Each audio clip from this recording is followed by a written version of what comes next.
नमस्कार, बहुत स्वागत आपका चौकस भारत में। मैं आपका दोस्त ब्रजेंद्र। जब से शिक्षक भर्ती प्रक्रिया में डोमिसाइल नीति को लागू किया गया है, डोमिसाइल नीति जिस तरह से हावी हो रहा है, अब शिक्षक अभ्यर्थियों के जहन में ऊहापोह तो पहले से ही थी।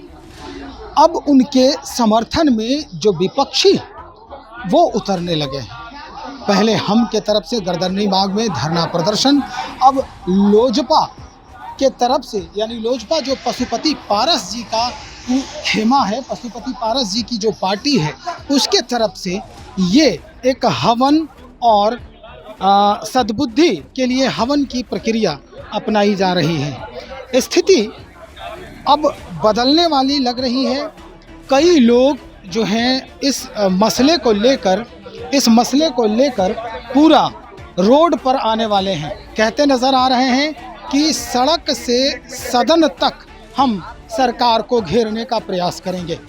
आप विजुअल में देखे होंगे किस तरह से सद्बुद्धि की बात हो रही है। दरअसल सद्बुद्धि यज्ञ जो है वो किया जा रहा है। डोमिसाइल नीति लागू करो बिहार सरकार, नीतीश तेजस्वी हाय हाय, नीतीश तेजस्वी मुर्दाबाद। चलिए अब हम बात करने का प्रयास करते हैं। आकाश यादव हैं जो मुख्य यजमान के रूप में यहाँ बैठे हैं, और यही यज्ञ की जो प्रक्रिया है, यानी सद्बुद्धि यज्ञ जो करवा रहे हैं, यही करवा रहे हैं ताकि नीतीश और तेजस्वी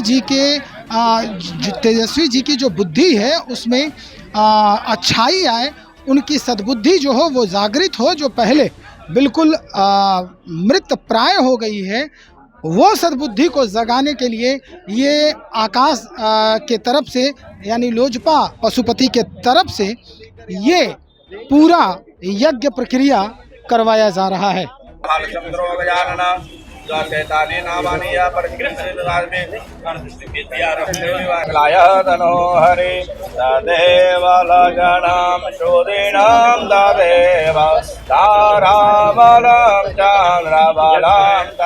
इसके बाद बैजनाथ धाम को ध्यान करेंगे। ओम पूर्वोत्तर स्वाहा, राम देवता नमः स्वाहा, ओम सिद्धि बुद्धि सहिताय श्री महाराज मंगल मूर्ते नमः स्वाहा, सद्बुद्धि प्राप्तिभ्यो नमः स्वाहा। तो सद्बुद्धि लाने के एवज में यहाँ पे हवन हो रहा है, और हवन में कई लोग शिरकत कर रहे हैं। हमारे साथ राष्ट्रीय प्रवक्ता हैं देवसानी मित्रा। इन्हीं से हम बात करते हैं कि एक तरफ डोमिसाइल के वजह से जो अभ्यर्थियों में ऊहापोह की स्थिति है, लोग सड़क पर उतर गए हैं, लाठियाँ खा रहे हैं, दूसरे तरफ आप सद्बुद्धि के लिए हवन कर रही हैं।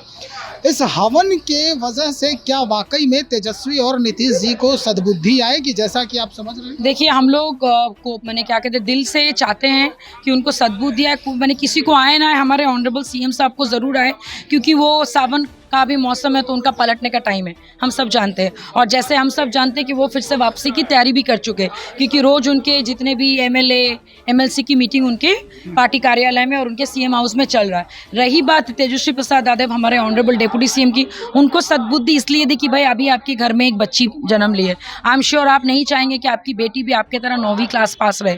तो शिक्षा अगर देना है तो आपको बिहार में रह के देना होगा। आप तो उनको बाहर भेजेंगे नहीं, बेसिक एजुकेशन यहाँ पे देंगे। तो अगर बिहार में रह के बिहारियों के एजुकेशन के बारे में आप नहीं सोचेंगे तो कौन सोचेगा। और आप एक युवा नेता है, और अगर युवा नेता की छवि अगर ऐसा है तो सोचिए बिहार का क्या हाल होगा। और 45 to 55% जब यूथ बिहार के उनके भविष्य के साथ आप खिलवाड़ करें तो इसमें तो कोई माफ़ी नहीं होनी चाहिए। तो सवाल वही है कि भाई या तो हमारे एजुकेशन मिनिस्टर को इस्तीफा देने बोलिए, और जितने भी हमारे टीचर्स हैं जिनका उम्र पार हो गया उनके लिए मुआवजा, ताकि वो लोग आगे अपना कुछ कर सके। और दूसरा, जिनका नौकरी, उनको पहले नौकरी दे, फिर आपको 10% देना, 5%, वो बात की बात है, उस पर हम लोग बात ही नहीं कर रहे हैं, उस पर कोई सवाल ही नहीं है। जो था उसी को लागू करें और इनको नौकरी दे। इसीलिए आप यज्ञ कर रही हैं। चलिए, तो अब स्थिति यही है कि यज्ञ जो हो रहा है वो सद्बुद्धि के लिए हो रहा है, और अगर इस यज्ञ के एवज में जैसे ही पटना पहुंचते हैं तेजस्वी यादव, और इस यज्ञ के बाद ये हवन का जो सुगंध है उनके शरीर तक पहुंचता है, उनके मानस पटल तक पहुंचता है, तो विश्वास है इस पार्टी की कि उनकी सद्बुद्धि जागृत होगी और जो दुर्बुद्धि आई है, यानी जिस तरह की दुर्बुद्धि आई है छात्र हित में नहीं है, वो सद्बुद्धि में परिणत हो और अब शिक्षक अभ्यर्थियों के लिए ये कुछ पॉजिटिव सोच सके। करते हैं हवन में मुख्य यजमान के रूप में ये देखे जा रहे हैं यहाँ पर आकाश जी। अगर सद्बुद्धि किसी की मांगनी होती है तो निश्चित तौर पर कहीं ना कहीं एक पॉजिटिव थिंक होता है उसके तरफ से, यानी आप चाहते हैं कि यहाँ के जो उप मुख्यमंत्री हैं, मुख्यमंत्री हैं, उनकी बुद्धि जो है दुर्बुद्धि से सद्बुद्धि में परिणत हो। दूसरे तरफ नीतीश तेजस्वी मुर्दाबाद भी आप कह रहे हैं, कहना क्या चाहते हैं आप? कहना हम ये चाहते हैं सर कि तेजस्वी यादव जी जब नेता प्रतिपक्ष थे तब वो ऐसे ऐसे हाथ करके अपने सरकारी आवास के बाहर आते थे और पानी पी पी के अपने वर्तमान के चाचा को गाली बकते थे।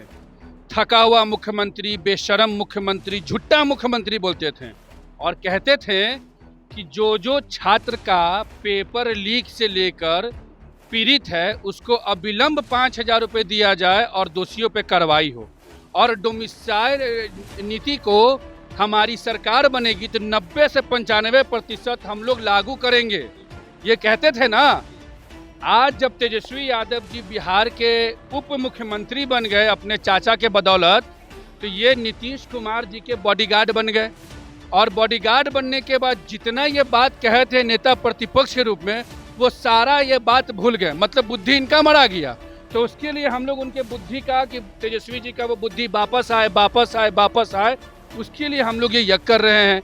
इनके शिक्षा मंत्री कहते हैं कि बिहार के छात्र जो हैं वो योग्य नहीं है, इसीलिए हम लोग बाहर के लोग को बुला रहे हैं। उनके आंख में पानी है कि 9वीं फेल के आशीर्वाद से वो शिक्षा मंत्री बने हैं, 9वीं फेल के नेतृत्व में वो राजनीति कर रहे हैं, और बिहार के छात्र नौजवान जो कि यूपीएससी से लेके बीपीएससी, इंजीनियरिंग से लेके मेडिकल में बिहार का डंका बजाते हैं, उनके योग्यता पे ये सवाल उठाते हैं। ये चमचई का प्रकाष्ठा को पार कर दिए शिक्षा मंत्री जी, ये रामायण और रामचरितमानस पे उंगली उठाते हैं।